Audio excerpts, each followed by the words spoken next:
Digibounce Genesis Cell đã quay trở lại.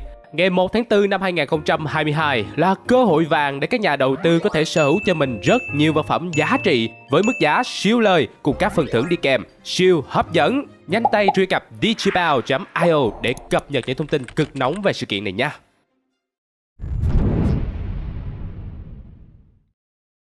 Như đã biết, trong Horizon Zero Dawn thì loài người đã diệt vong hàng ngàn năm trước vì tham vọng của tỷ phú Ted Faro. Ông ta lỡ tay tạo ra một đàn robot chiến đấu bất bại và lỗi phần mềm khiến chúng bị mất kiểm soát, quay lại tấn công nhân loại. Không còn giải pháp nào cứu vãn, thiên tài Elizabeth Sobeck đã đề xuất dự án Zero Dawn nhằm tạo ra trí tuệ nhân tạo là Gaia cùng hệ thống phụ mang đầy đủ khả năng phục hồi trái đất và tái lập lại nhân loại sau khi đàn robot xóa sổ tất cả mọi thứ trên trái đất. Đến hàng ngàn năm sau, khi con người được phục hồi một phần với nền văn minh sơ khai, thì nữ chiến binh Aloy đã phải đối đầu với Hades. Nguyên nhân sâu xa là một tín hiệu lạ không rõ nguồn gốc đã kích hoạt hệ thống phụ của trí thông minh nhân tạo Gaia và biến một trong số đó là Hades thành một kẻ nổi loạn. Hades là hệ thống phụ trách việc xóa đi làm lại vòng khi quá trình tạo dựng trái đất của Gaia bị sai sót. Chính vì vậy, khi vượt tầm kiểm soát, nó sẽ kích hoạt tiến trình hủy diệt sự sống của trái đất. Aloy vốn là một đứa trẻ được nhân bản vô tính từ gen của Elizabeth Sobeck, người khai sinh hệ thống Gaia. Cô được Gaia tạo ra trước khi nó tự hủy nhằm ngăn chặn Hades. Ngoài ra, nó cũng hy vọng đây sẽ là mầm mống để cứu vớt thế giới. The Blight, hiểm họa mới. Câu chuyện của Horizon Forbidden West bắt đầu ít lâu sau khi Aloy với sự giúp sức của các bạn đã tiêu diệt được Hades và trở thành anh hùng. Tuy nhiên, rắc rối mới tiếp tục nảy sinh. Một loại cây lạ có màu đỏ đã bất ngờ xuất hiện và lây lan nhanh chóng, lấn át tất cả các thực vật mà nó tiếp cận. Các loại cây lương thực cũng không ngoại lệ. Hơn nữa, giống cây mới này lại có độc tính với sinh vật và con người. Người ta gọi nó là The Blight. Và trước mắt, loại thực vật này đã bắt đầu gây ra mất mùa kéo theo nạn đói ở nhiều nơi. Aloy suy đoán rằng đây là kết quả của Demeter, một hệ thống phụ khác của Gaia cũng đã hoạt động vượt tầm kiểm soát giống Hades ngày trước. Sau khi Gaia tự hủy các hệ thống phụ này, rút về hoạt động độc lập không chịu sự kiểm soát nào nữa, và chúng có vẻ lần lượt đều bị lỗi dẫn đến hoạt động sai lệch. Aloy đã bỏ nhiều tháng trời đi tìm thông tin về một bản sao dự phòng của Gaia với hy vọng hồi sinh lại trí tuệ nhân tạo điều hành việc cải tạo trái đất. Khi Gaia được hồi sinh và kết nối lại các hệ thống phụ, nó sẽ kiểm soát các trợ lý của mình, tránh việc hoạt động sai lệch. Cuối cùng, Aloy cũng tìm được manh mối dẫn tới một khu nghiên cứu do con người để lại. Varl, người bạn cùng bộ tộc từ thuở nhỏ, cũng đã tìm được cô. Anh ta trách Aloy đã lặng lẽ rời đi sau khi chiến thắng Hades khiến tất cả những người yêu quý cô cảm thấy hụt hẫng. Anh nói rằng giờ đây mọi thứ đã ổn, anh sẽ đi theo và làm bạn đồng hành, giúp đỡ cô bạn mình. Aloy không thể từ chối nên đưa cho Varl một thiết bị Focus giống như mình để anh làm quen với cách tác chiến công nghệ cao. Cả hai thâm nhập vào phế tích cũ và nhận ra đây là nơi phát triển một dự án bí mật có tên gọi là Odyssey của công ty Far Zenith. Ý tưởng của họ là thay vì ngồi chịu chết thì sẽ phát triển một tàu vũ trụ đủ lớn để đưa con người ngủ đông đến Sirius System hay hệ sao Thiên Lang. Nơi này được đánh giá là có nhiều hành tinh tiềm năng đáp ứng cho sự sống. Đi sâu vào trong và khai thác dữ liệu nội bộ, Aloy phát hiện Far Zenith đã đánh cắp mã nguồn của Gaia để giúp họ cải tạo hành tinh đích đến thành nơi sinh sống lý tưởng. Bên cạnh đó, họ cũng copy được Apollo, phụ tá chuyên trách lưu trữ tất cả thông tin về văn minh, sinh thái và nhân loại của Gaia. Với hai thứ này trên tàu, họ hoàn toàn có thể tiếp tục giúp loài người tồn tại ở hành tinh khác. Tuy nhiên, khi đến nơi chứa bản copy của Gaia, thì Aloy chỉ tìm được một video trêu chọc do Far Zenith để lại, dành cho bất kỳ kẻ nào muốn lấy trộm bản Gaia mà họ trộm được từ Zero Dawn. Aloy thất vọng vì không tìm được cách cứu thế giới, nhưng Varl an ủi rằng cô có thể dựa vào một người quen cũ là Silence. Hắn là một gã khó hiểu từng giúp đỡ Aloy và cũng sẵn sàng trở mặt bất cứ lúc nào. Không còn lựa chọn, Aloy đành nghe theo và quay về Meridian với hy vọng nhờ thế lực của trùm tình báo bộ tộc Katra dò la tung tích Silence. Điều bất ngờ đã chờ đợi Aloy ở thủ đô Meridian của bộ tộc Katra. Sau khi cô rời đi ít lâu thì ngay cạnh nơi cô tiêu diệt Hades mọc lên một ngọn tháp máy móc. Aloy tỏ ra nghi ngờ khi đến xem lại nơi mình từng tiêu diệt Hades. Trên đó có cắm mũi thương đặc chế mà Silence tặng, có công dụng khắc chế Hades. Khi rút mũi thương ra, Aloy nhận ra có cái gì đó không đúng. Mũi thương tan rã thành bụi, trong khi không có dấu vết gì của Hades ở đây. Cô chợt nhớ ra Silence từng phản đối việc cô tiêu diệt Hades. Ông ta muốn chờ thêm ít lâu để lót toàn bộ tất cả những thứ nó biết. Aloy trèo lên đỉnh ngọn tháp. Ở đó, Silence đã để lại một hình ảnh ảo xác nhận nghi ngờ của cô. Mũi thương đó không phải có công dụng giết Hades, mà nó là một anten để truyền Hades đến một nơi khác có Silence đón sẵn. Nói cách khác, Aloy đã giúp Hades chạy trốn theo sự thao túng và lừa gạt của Silence. Silence không ngần ngại cung cấp vị trí mà Hades được chuyển đến. Nó nằm ở vùng Forbidden West. Theo quốc vương và thủ lĩnh tình báo của tộc Kacha, Aloy biết được rằng Forbidden West là vùng cực Tây đầy nguy hiểm. Phần lớn lãnh thổ nằm dưới sự kiểm soát của bộ tộc Tanak, một bộ tộc thiện chiến và hung hăng. Sau khi triều đại Kacha trước đó cho quân đi cướp phá tất cả bộ tộc xung quanh, chỉ có vùng phía Tây có sức chống lại và đánh lùi tộc Kacha hùng mạnh với trang bị hiện đại hơn. Cũng từ đó hai bên vẫn đang trong tình trạng chiến tranh. Quốc vương Kacha cho biết họ đang nỗ lực lập lại hòa bình bằng cách thỏa thuận gặp mặt và đàm phán với các bộ tộc phía Tây. Cuộc gặp sắp tới đang được sắp xếp. Thế là Aloy nhân cơ hội này đi theo đoàn sứ thần đến vùng giáp ranh để tìm cách tiến vào lãnh thổ của Forbidden West.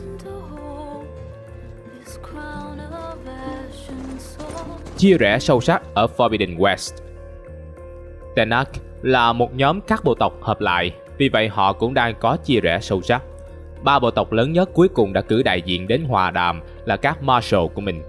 Đây là danh hiệu dành cho các chiến binh tinh anh của bộ tộc, đại diện cho sức mạnh quân sự. Marshal Fashaf từng là người của Kacha, khi thấy Aloy có lý do chính đáng để đi vào vùng đất của họ, đã tặng cô con dao biểu tượng cho giấy thông hành. Tuy nhiên, đoàn hòa đàm bị một toán quân cực đoan do một phụ nữ tên Regala cầm đầu tấn công bất ngờ. Quân của cô ta sử dụng các thú máy làm vật cưỡi nên có sức mạnh vượt trội. Aloy nhận ra ngay rằng Silence đã giúp bọn người này kiến thức về thu phục thuần dưỡng thú máy. Các Marshal cùng với đại diện phía Kacha bị tàn sát gần hết, kể cả người vừa giúp cô.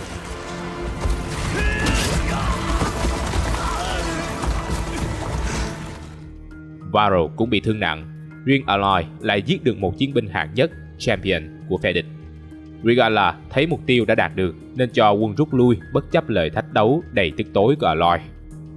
Sau khi dìu Varro trở về pháo đài của người Kacha, thì Aloy bắt đầu tiến vào Forbidden West một mình. Cô tìm ra tọa độ của Hades mà nhận ra Silence đã lập một căn cứ dã chiến tại đây. Đi sâu vào bên trong, Aloy tìm thấy một phế tích cũ có một cánh cửa khóa bằng gen mà chỉ có cô mới mở được nhờ mang ADN của Sobek.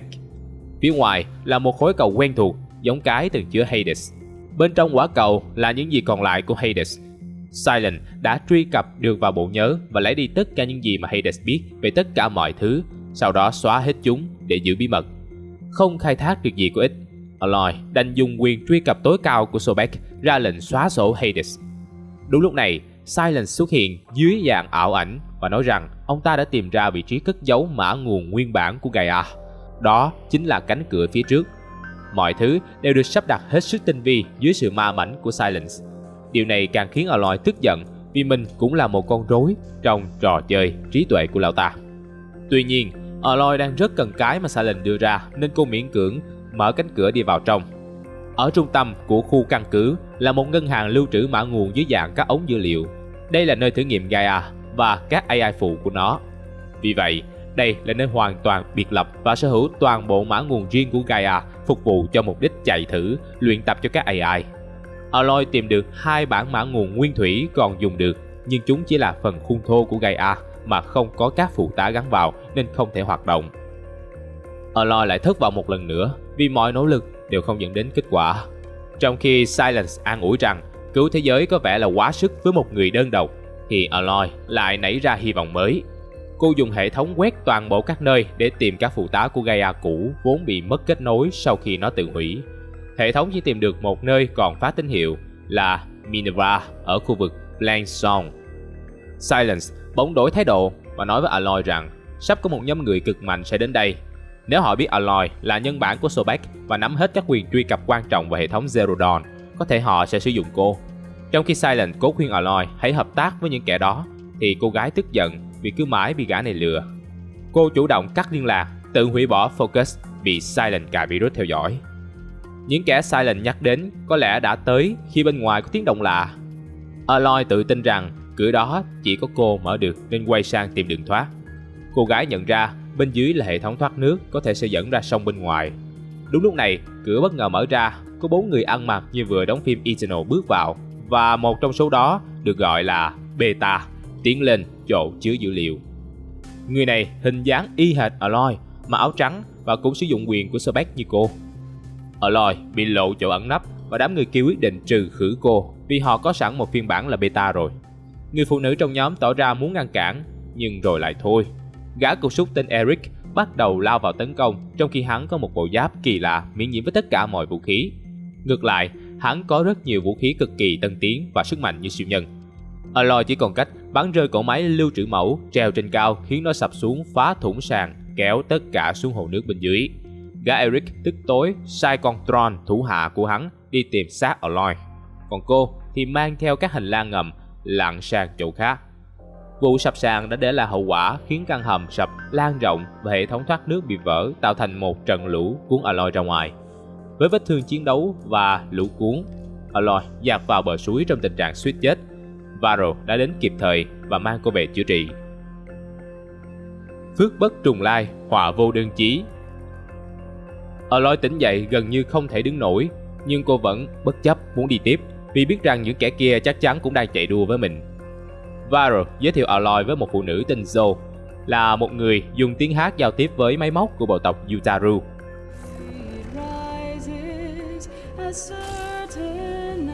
Aloy với hiểu biết về máy của mình đã giúp Zoe chữa trị cho một con thú máy, được bộ tộc tôn làm thần hộ vệ. Từ đó cô lấy được niềm tin của người này. Khi biết được nơi Aloy cần đến nằm trong cấm địa của bộ tộc Yutaru, Zoe hứa sẽ họp hội đồng trưởng lão thuyết phục họ cho phép đi vào đó.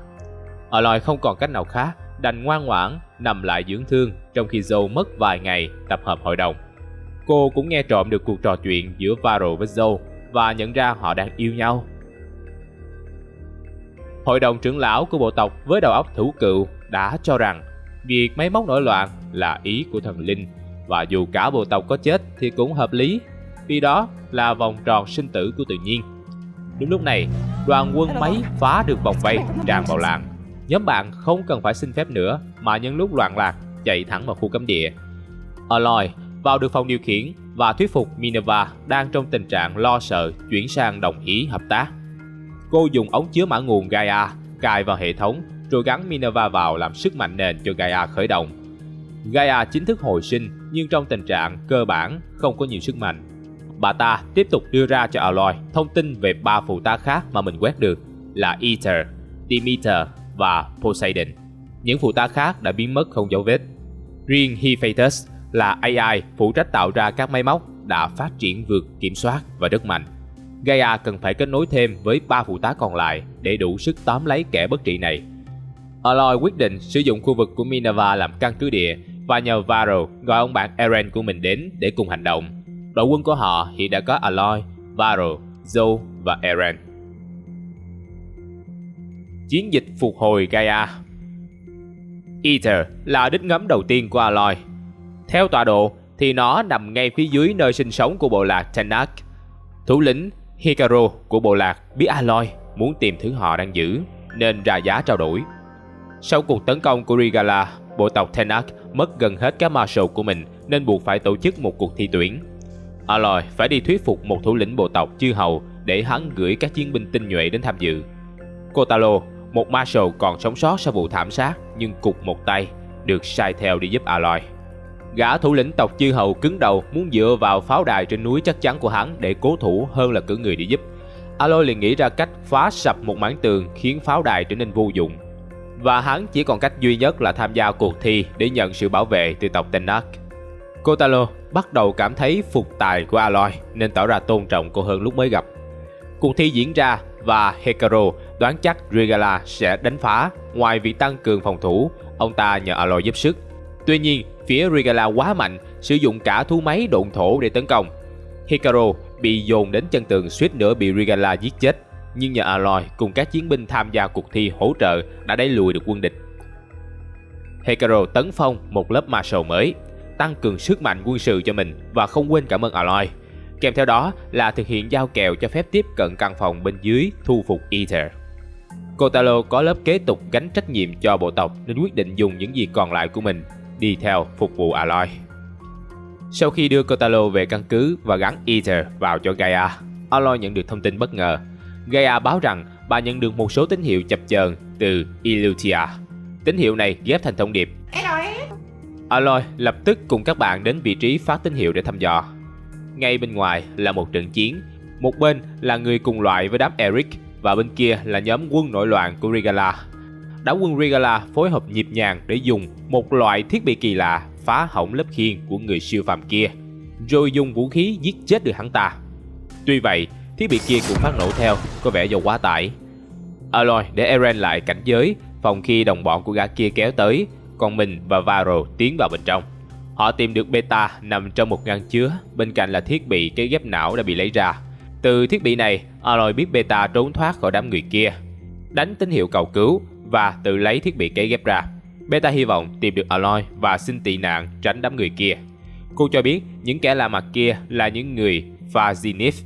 Họ rất tàn bạo và đã lấy được Ilutia, Artemis và Apollo. Beta đã giấu lỗi Gaia thứ hai mà cô lấy được hôm đó theo người, với hy vọng sẽ chạy thoát khỏi những kẻ đang sử dụng cô như nô lệ. Varro phát hiện Beta vẫn còn sống nên cả bọn nhanh chóng đưa cô ta về căn cứ cứu chữa. Aloy cũng nhặt được một số bộ phận còn sót lại của thiết bị kỳ lạ kia.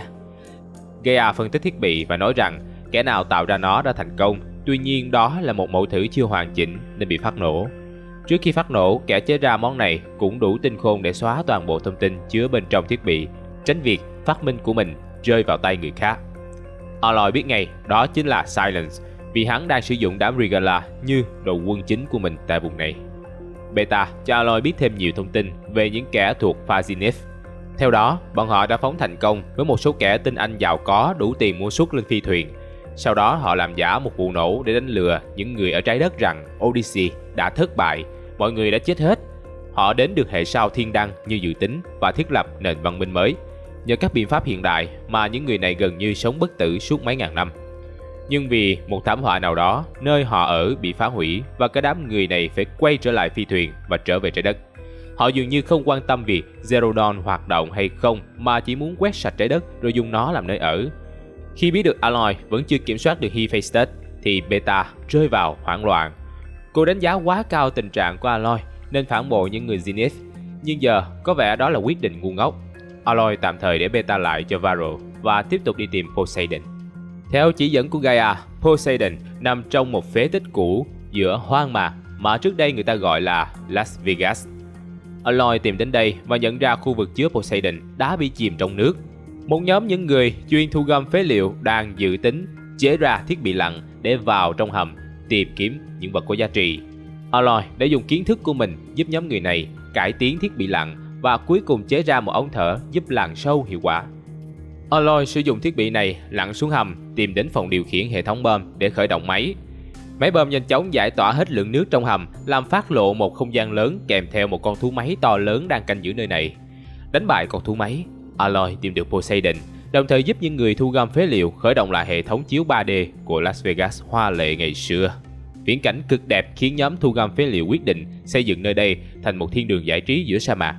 Aloy vui vẻ rời đi để lại nhóm người với ước mơ làm giàu của mình. Trở về căn cứ, Aloy được Varro cho biết Beta đã bình tĩnh hơn và đang tìm cách giúp Gaia thu phục Hephaestus. Sau đó Beta hé lộ rằng trong nhóm Zenith có một người khác biệt.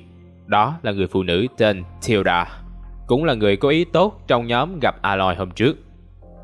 Bà ta đã tạo một kênh liên lạc riêng với Beta và cho cô thấy một căn nhà bên bờ biển. Aloy cho rằng có lẽ bà ta quen biết Elizabeth Sobeck nên đã tìm thấy một chút gần gũi qua Beta. Nhưng Beta cho biết sau đó bà ta đã đột ngột ngừng liên lạc qua kênh bí mật này khiến cô cảm thấy bị bỏ rơi. Nghĩ đến điều này khiến Beta trở nên kích động. Aloy quyết định tạm để yên đấy, không tìm hiểu thêm nữa. Cuối cùng còn lại Demeter. Aloy tiếp tục lên đường tìm nốt trợ lý cuối cùng này. Tuy nhiên, đón chờ cô lại là một nhóm người lạ mặt tấn công bất ngờ không thèm nghe giải thích. Không còn cách nào khác, Aloy tiêu diệt cả đội hành động và nhận ra họ đang bảo vệ một cô gái. Cô gái tự giới thiệu mình tên là Anva và là một Diviner của bộ tộc Quen. Đây là một bộ tộc phát triển khá tốt nhờ tổ tiên của họ vô tình có được một lô hàng Focus đời đầu. Nhờ sử dụng chúng, những người Quen tiếp cận một phần dữ liệu của nhân loại cũ, nhờ đó họ phát triển nhanh hơn. Họ đặt ra chức danh Diviner cho các học giả chuyên đi tìm và thu thập những dữ liệu còn rải rác khắp nơi về cho bộ tộc sử dụng. Aloy nhận ra Focus của Alva là bản cũ nên có một số thứ nó không nhìn ra được. Nhờ sự giúp sức của Aloy, Alva tiến sâu hơn vào phế tích cô đang tìm hiểu và mở được cơ sở dữ liệu khổng lồ mà nơi này cất giữ. Nó vốn là nơi chứa Demeter, phụ tá có nhiệm vụ tái lập thảm thực vật cho trái đất, nên dữ liệu mà nơi này lưu trữ là rất tốt cho nông nghiệp. Alva vui vẻ trở về bộ tộc báo cáo hoàn thành nhiệm vụ, trong khi Aloy thì cầm Demeter trong tay. Cô gái tộc Quen cũng không quên chỉ vị trí cũng như cách để đến vùng đất mà bộ tộc cô đang sống để Aloy có cơ hội thì đến chơi. Nơi này từng được biến tới với cái tên cũ là San Francisco. Thuần phục kẻ bất kham. Sau khi lắp đầy đủ các phụ tá và giúp Gaia mạnh lên, Aloy tiếp tục đối mặt với thử thách khác. Gaia báo rằng Hephaestus đã lớn mạnh ngoài tầm thu phục theo cách thường mà họ sẽ phải làm trực tiếp. Kế hoạch được đặt ra là một nhà máy đặc biệt có 2 trụ chứa dữ liệu trung tâm. Họ sẽ cài Gaia vào một trụ và nhử Hephaestus vào trụ bên kia, rồi cô lập nó, ép nó phải sáp nhập vào Gaia. Họ cũng dự trù trường hợp các Zenith phát hiện sự nhiễu động năng lượng của cuộc sáp nhập sẽ đến phá đám. Cả nhóm thống nhất sẽ nghi binh bằng cách cho các thành viên còn lại mang những ống năng lượng tỏa ra nhiều nhà máy khác nhau, kích hoạt cùng lúc với sáp nhập. Nó sẽ tạo ra một chùm nhiễu động rải rác khắp nơi. Thứ cuối cùng họ cần là một quyền truy cập tối cao vượt cả của Sobek, chính là quyền của Ted Faro. Cách duy nhất để có nó là tìm đến Thebes, căn hầm trú ẩn của Ted. Nhưng tung tích của nơi này hầu như không ai biết cả. Beta nói rằng cô chỉ biết nó nằm ở đâu đó ở San Francisco cũ. Aloy lập tức nhớ ra Alva nên nhanh chóng lái thuyền đi tìm vùng đất này. Bộ tộc Quen đón tiếp Aloy với thái độ hỗn tạp. Một số người trong đó có quân sư Bohai tin rằng cô là nữ thần Sobek, tổ tiên mà họ tôn thờ. Một số khác nghi ngờ Aloy là một thế lực tà ác giả mạo. Bộ tộc này thờ Ted Faro là chính vì các dữ liệu mà họ tiếp cận để nói về ông ta cùng những thành tích vang dội. Alva cố cảnh báo Aloy cẩn thận với Cell, gã tộc trưởng với khuôn mặt nham hiểm. Qua trò chuyện, Aloy biết được bộ tộc Quen đang khai quật căn hầm Thebes, nhưng lại gặp khó khăn do một con Thunderjaw loại mới cản đường. Aloy nhanh chóng giúp họ loại trừ mối nguy và tiến vào bên trong. Tuy nhiên, cửa hầm là loại mở theo gen và nó chỉ mở với Ted. Bộ tộc Quen không hiểu nên nghi ngờ Aloy là giả vì không mở được cửa như họ tưởng tượng về vị thần của mình. Alva liền gợi ý về lối ra bí mật bên dưới mặt nước và Aloy nhờ thiết bị lặn đã đi vào được bên trong, mở cửa cho mọi người. Garcelle lúc này lộ mặt là một kẻ tham lam danh vọng. Hắn bắt đầu tỏ ra cướp công và không ngại tự xưng rằng mình là thần Ted đầu thai chuyển thế. Trong khi đó, Aloy sử dụng máy tính của Ted lấy được quyền truy cập tối cao và biết được cả một bí mật động trời. Ted thử nghiệm thành công công nghệ bất tử như người Zenith, nhưng nó không hoàn thiện khiến ông ta phải tự ghép mình với lõi lò phản ứng của máy phát điện. Cell, sau khi tìm thấy Ted trong bộ dạng gớm ghiếc, đã sai người đốt chết ông ta và giết tất cả tùy tùng theo hắn vào hầm để diệt khẩu. Hắn không ngờ ngọn lửa làm phát nổ lò phản ứng và sập cả căn hầm. Cell bị đá đè thiệt mạng, chỉ còn Aloy và Alva thoát ra được. Bohai yêu cầu cả hai nói thật những gì Cell đã làm trong hầm, sau đó vui vẻ thả Aloy đi với điều kiện Alva phải làm giám sát viên đồng hành. Bohai giờ đây xem như lấy trọn quyền điều hành bộ tộc từ tay kẻ hợm hĩnh mà chính ông cũng chẳng ưa gì. Aloy dẫn Alva trở về căn cứ và chia sẻ quyền truy cập tối cao của Ted cho Beta. Kế hoạch hành động chính thức bắt đầu. Aloy, Varro, Beta đi vào nhà máy cài đặt Gaia và chuẩn bị thu phục Hephaestus, trong khi những người còn lại tỏa đi các nhà máy khác chuẩn bị cho nổ thanh năng lượng đánh lạc hướng. Mọi việc diễn biến suôn sẻ khi họ ghép thành công Hephaestus về với Gaia. Tuy nhiên, đám người Zenith đã bất ngờ tấn công. Aloy và Varro cố chống đỡ, nhưng bộ giáp vô địch của bọn người kia vẫn không có gì xuyên thủng được. Varro bị Eric giết chết khi cố chống cự. Riêng Aloy được Tilda cứu sống. Aloy tỉnh lại ở nơi trú ẩn của Tilda. Đó cũng là nơi bà ta truyền hình ảnh cho Beta thấy. Một căn nhà trên vách đá nhìn ra biển. Tilda mời Aloy uống trà và bàn kế hoạch của bà ta. Tilda biết về Silence và thể hiện sự thán phục khi một kẻ sinh ra ở thời mông muội như vậy lại đủ trí lực để chế ra thứ phá được giáp của người Zenith. Tilda nói rằng bà ta biết Silence đang lên kế hoạch dùng Regalla giết chết Hekarro để chiếm lấy bộ tộc Tenakth. Với toàn lực của tộc Tenakth trong tay, Silence sẽ xua họ tấn công liều chết vào căn cứ của Zenith, dùng phát minh của mình vô hiệu hóa giáp rồi giết sạch họ. Tất cả sẽ chết hết và Silence là kẻ cuối cùng còn sống để tiếp thu tất cả kiến thức mà người Zenith có. Tilda định sẽ chờ lúc hỗn loạn dẫn Aloy lẻn vào pháo đài của người Zenith bằng lối đi bí mật và giành chiến thắng cuối cùng. Tuy nhiên Aloy phản đối điều đó vì nó sẽ khiến cả bộ tộc Tenakth chết oan. Cô thuyết phục Tilda làm theo kế hoạch của mình. Biết rằng Beta đang bị đám Zenith bắt giam, cô nhờ Tilda mở lại kênh trò chuyện. Aloy bí mật dặn dò Beta một số việc mà không cho Tilda nghe được. Sau đó cô trở về dẫn các bạn của mình đi cứu Hekarro với mục đích là khi Regalla thua, Silence chỉ còn lựa chọn duy nhất là hợp tác với Aloy để có đội quân đủ sức mạnh đánh bại Zenith. Tilda hỗ trợ bằng cách chỉ cho Aloy dùng lõi năng lượng của một con Titan làm bom xung điện tử. Nhờ quả bom này mà toàn bộ đội quân máy của Regalla trở thành đống sắt vụn.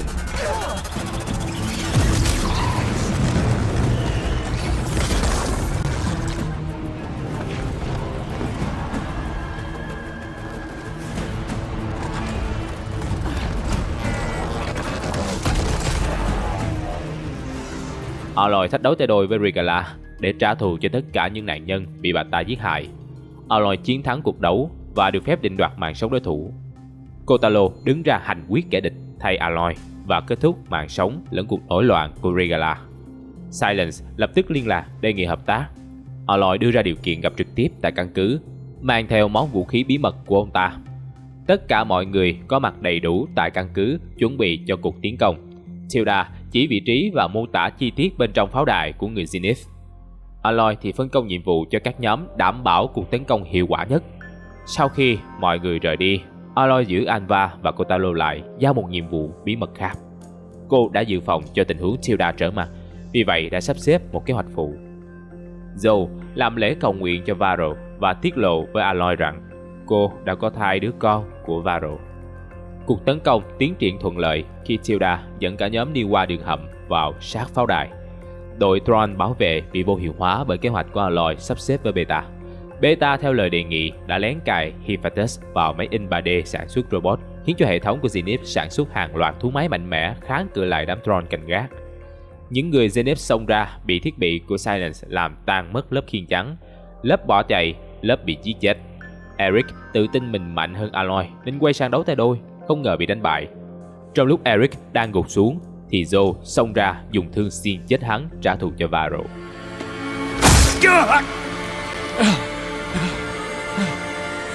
Now we're having fun, right?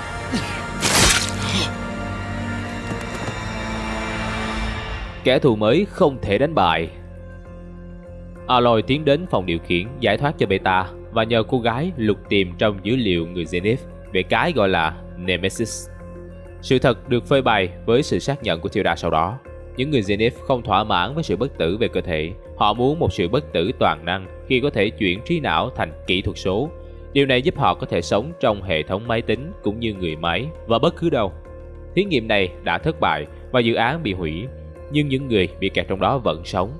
Đến một ngày họ thoát ra được, biến thành một thực thể hợp nhất dạng bóng ma và bắt đầu trả thù điên cuồng. Với tất cả trí tuệ và thông tin của người Zenith bao gồm các mật mã an ninh, trong nháy mắt, Nemesis cho toàn bộ nền văn minh sụp đổ. Những người Zenith sống sót phải bỏ chạy lên tàu và lưu lạc khắp nơi, nhưng họ đều bị Nemesis tìm ra. Bất kể họ hạ trại ở hành tinh nào, Nemesis cũng tìm tới và phá hủy. Tín hiệu lạ kích hoạt Hades năm xưa cũng là do Nemesis gửi đi. Tilda đưa ra lời đề nghị thực sự của mình là bà ta sẽ cùng Aloy bỏ trái đất bay đến một nơi xa khỏi tầm tìm kiếm của Nemesis và dùng Gaia tái lập lại nhân loại. Aloy từ chối khiến Tilda quyết định dùng vũ lực.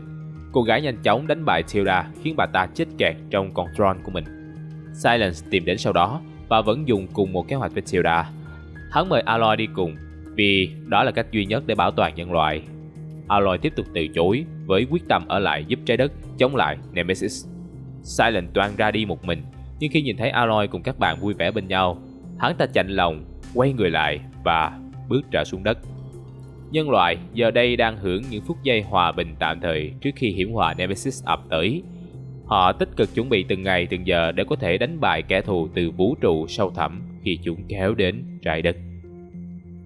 Và đó là cốt truyện của Horizon Forbidden West, cội nguồn thảm họa. Nếu có bất cứ điều gì thắc mắc hay bất cứ chia sẻ nào về tựa game này, các bạn có thể để lại nhận xét ở phần bình luận nha. Hẹn gặp các bạn vào các video sau trên kênh Mọt Game. Tạm biệt. Game đang cảm nghiệm